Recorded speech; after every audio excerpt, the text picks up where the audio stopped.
Hello বন্ধুরা, আসসালামু আলাইকুম। কেমন আছেন সবাই? শামুস কিচেনে আরও একবার আপনাদের স্বাগত জানাই।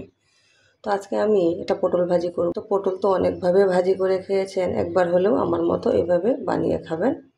তো আজকে আমি পটল ভাজি করব আর সেটাই আপনাদের সাথে শেয়ার করব। তো এখানে আমি পটলগুলোকে মাঝখানে ফালি করে এরকম পাতলা করে কেটে নিয়েছি। আপনারা দেখে নিশ্চয়ই বুঝতে পারছেন যে আমি কিভাবে কেটেছি।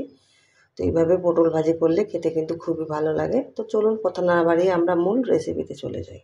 তো ভাজিটা করার জন্য গ্যাসের উপরে আমি একটি প্যান বসিয়ে দিলাম। তো এখন আমি তেল দিয়ে দিচ্ছি। তো এখন আমি কেটে রাখা পেঁয়াজ দিয়ে দিচ্ছি। তো এখানে আমি হলুদের গুঁড়ো দিয়ে দিলাম।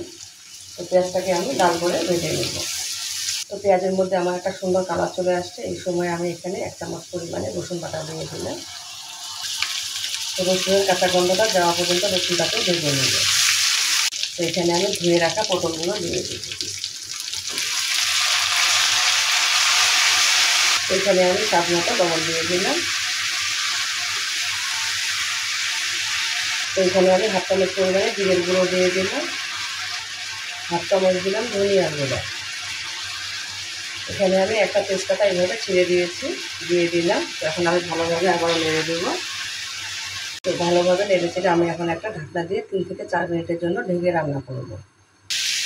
তো আমি এখানে 5 থেকে 6টা কাঁচামরিচ দিয়ে দিলাম। ঢাকনা থেকে আমি কয়েকবার নেড়ে দিয়েছি। আমার কিন্তু ভাজিটা হয়ে গেছে। আর এখানে যে তেজপাতাগুলো দিয়েছি এইগুলো কিন্তু আমি ফেলে দিব। তো আমার ভাজিটা হয়ে গেছে। হাতে 7 থেকে 8 মিনিট থাকলে কিন্তু এরকম একটা সুন্দর ভাজি করে নেওয়া যায়। তো আমার ভাজিটা হয়ে গেছে। কত সহজে আর ঝটপটভাবেই কিন্তু এরকম একটা পটলের ভাজি করে নেওয়া যায়। পটল ভাজি তো অনেকভাবেই খেয়েছেন, একবার হলেও আমার মতো এভাবে বানিয়ে খাবেন। এটা কিন্তু খুবই ভালো লাগে খেতে আর অনেক মজার হয়ে থাকে। এটা রুটি, পরোটা, ভাতের সাথে খাওয়া যায়, দুর্দান্ত স্বাদের হয়ে থাকে। তো আপনারা একবার হলেও আমার মতো এভাবে বানিয়ে খাবেন। আশা করছি আজকের এই পটল ভাজির রেসিপিটা আপনাদের ভালো লাগবে। তো আপনাদের ভালো লাগলেই আমার সার্থকতা। তো আমার রেসিপিগুলো যদি ভালো লেগে থাকে লাইক দিবেন, কমেন্ট করবেন। আপনাদের সুন্দর একটা কমেন্ট আমাকে উৎসাহ দেয়। তো এরকম মজার সহজ রেসিপি পেতে আমার চ্যানেলটিকে সাবস্ক্রাইব করে আমার পাশে থাকবেন। সবাই ভালো থাকবেন। আসসালামু আলাইকুম।